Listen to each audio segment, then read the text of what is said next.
Welcome to Chasing Excellence. I'm Rick Floyd. I'm so excited today to have Brittany, my daughter, with us today, who's been in the professional world now for 5 years. And as I was thinking about a message for the Chasing Excellence audience, I asked Brittany to come today to talk a little bit about overcoming obstacles in her young 5-year career.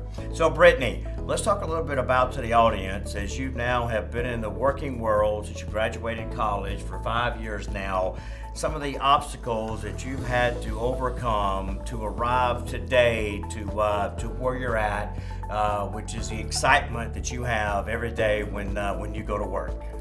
Sure. So there's obviously been a lot of peaks and valleys over the past 5 years, but I think the most important one that I've learned is to be comfortable being uncomfortable.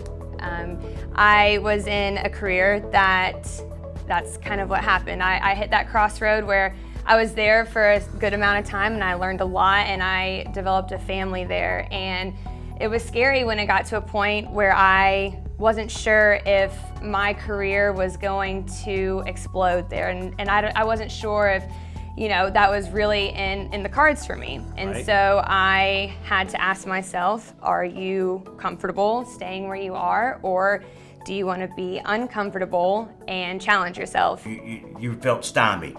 Yeah, so I felt kind of boxed in, but I also didn't want to take on that millennial stigma of job hopping, and I deserve this because I'm a millennial and I'm smart. But I didn't want to be perceived in that way. But it got to a point where I knew that I was never going to climb up the leadership chain, and I was never going to really have my ideas taken seriously, and I wanted more for myself. So your message would be, don't be afraid to step out of your comfort zone, and so you stepped out of your comfort zone. I did. So what have the results been of that decision? Well, you told me, give it 2 weeks and you're gonna regret it, and you're Right. gonna want to go back, and that definitely happened. But once you get past that first initial shock of being in a new place with new people and new technology and new ways of life, almost a new commute and everything, you settle in and you look back and you realize that it's okay to be uncomfortable and to fail every now and then because you learn from it. So I'm glad that I did it. That's awesome. And Brittany, great job. I'm very proud of you. Thank you. And the message today to the Chasing Excellence audience is, don't be afraid to change. Don't be afraid to fail. Get out of your comfort zone. And I'll see you next week here on Chasing Excellence with Rick Floyd.